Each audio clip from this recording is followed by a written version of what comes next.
Henshin Inspection presents Going Ultra. This is MJ. I'm an author, I'm an artist, I'm an analyzer. Find all my work at mjmunoz.com. Prepare yourself for hard-hitting Ultraman discussion and analysis.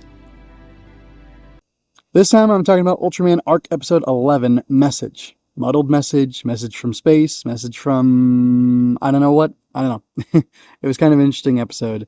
And by kind of interesting, I mean kind of frustrating because I don't really know what was going on. I'll talk about some interesting factoids before I jump straight. I'm going to talk about some interesting factoids so I can stay on focus.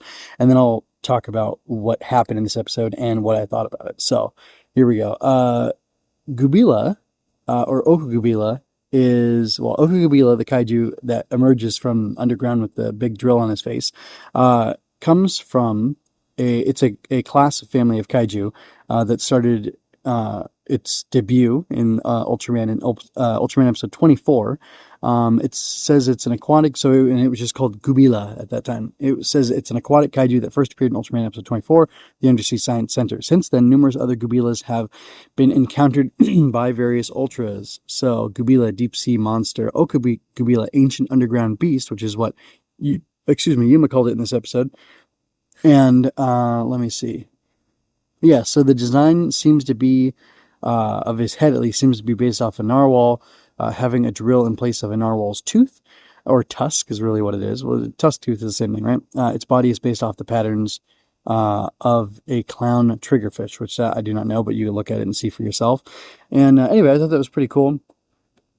I think it's a neat design. It looked very old school, but with kind of a new edge. So I thought, either this is a callback to something, or it's a new one, but it's made very much in the style of a classic kaiju. So I'm glad to know that there was history there and that I was able to spot that.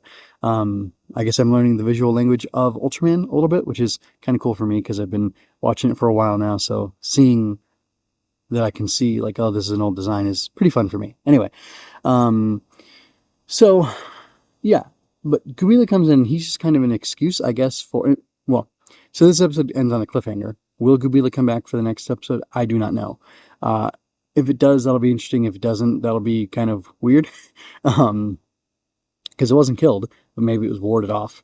That very well may have been what happened, but we can't really say. We don't know why Givas came to Earth at this time. I don't think they were detecting any sort of signal. There was a sound that was being made, and that sound possibly... It seems like it brought the Gubila there because Ishido drove and Yuma used his sonic emitter to... he cranked it all the way up, and I don't know if he did anything else, but he cranked it all the way up and he used that to lure the Gubila away from people and towards safety. And unfortunately, it also lured the Gubila towards those kids, and they were put in danger for a minute or two, but they ended up being fine. But anyway, moving on from that, I want to talk more about Givas and what he's doing in this episode and what he means. And I mean, obviously, it's a source of tension between Yuma and Ishido. And Yuma had started this episode off saying, "Oh, Mr. Ishido, I feel like you're just so much part of Skip." And there's not a big rift between us and the Space Defense Force. Is that what it is? Maybe that's what it is. Anyway, there's not such a big rift between us. And Ishido says, "Oh, really? You think so?" And I think he takes it more as a compliment. But maybe he's also a little bit suspicious of it. And Yuma kind of backpedals. Yuma kind of backpedals from that and says, no, everything's fine. And then we get to see there's this big conflict between them. So I thought there was going to be a big deal made about the fact that Givas was from a Terran space, and somebody commented recently, a couple weeks ago actually, that the significance of K-Day, because I was talking about, like, isn't it anachronistic that there could be, Libijira, this ancient kaiju, and then they specifically call Okugubila here an ancient underground beast, and it was Homger that got me going on this, that Homger doesn't make sense because aren't they violating what they've set up in the show? That K-Day happened 16 years ago, and how can there be ancient kaiju and records of kaiju from hundreds of years ago? And there's this pattern that emerged that Yuma was able to know about, if the kaiju only came on K-Day 16 years ago. And the commenter said, hey, dude, this is Ultraman. There are always kaiju in the world of Ultraman. K-Day was specifically space kaiju. Monogelos and Duogelos, is that what his name was? Anyway, that's the significance of it. But I fail to see why Earth kaiju are automatically just okay, or whatever, and space kaiju are automatically a really bad thing. That doesn't really make sense to me. It's a kaiju from outer space, therefore it is extra bad. The only thing that kind of makes sense is what they try to do with Ultraman Blazar, which did it to varying degrees of success, is to say that the space kaiju are different from the Earth kaiju. And they gave an explanation for why space kaiju are different from Earth kaiju and why Earth kaiju are kind of good because they have their own environment and ecosystem here on Earth. And if you mix in space kaiju with Earth's ecology, it causes problems. And I can see that being true, and I liked what they did in Blazar with the Kaiju's Defense Force, I should say. But I don't really get how that makes a whole lot of sense as a way to structure things in and of itself. Just because it's an alien doesn't mean it's evil. And this very show, has tried to talk about just because somebody is an alien, why does that make them evil automatically? And they've said it doesn't make them evil automatically. And that happened in episode 6 of Arc, Welcome to the Akebono Inn.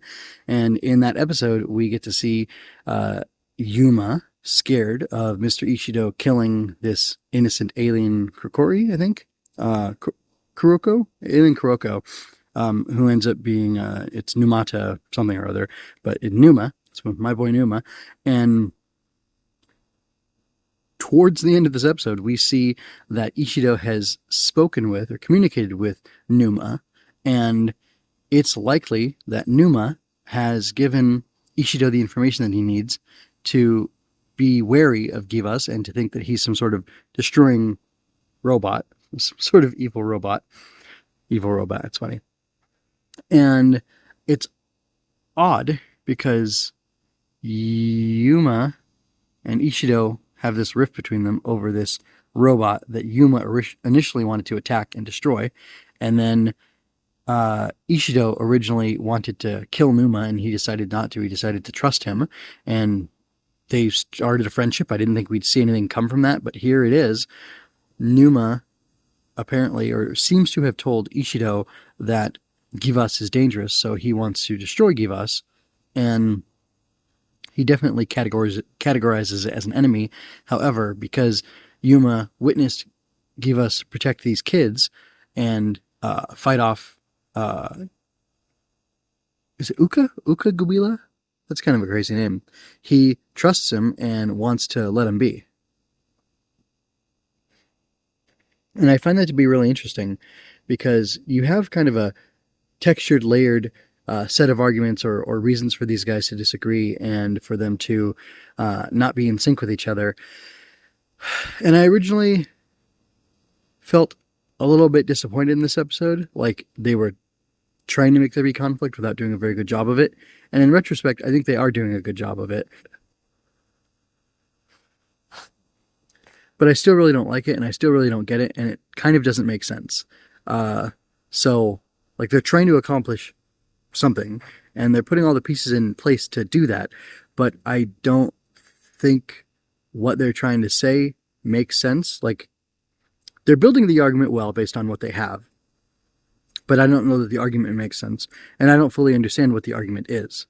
And I sure hope they do, but we'll find out next episode. So tell me what you thought. Did you think this episode made sense? Did you like it a lot? Did you dislike it like me? Did you dislike it for other reasons? Was there cool stuff that I forgot to mention? Let me know. And also, yeah, that's it for now. I hope you enjoyed that. Please remember to like, share, and subscribe. I invite you to comment, ask questions, and share your thoughts with me. It's always more fun when you're part of the conversation. Until next time, be well and be ultra. Visit mjmunoz.com for more of my work and help me build up the Fortress fiction.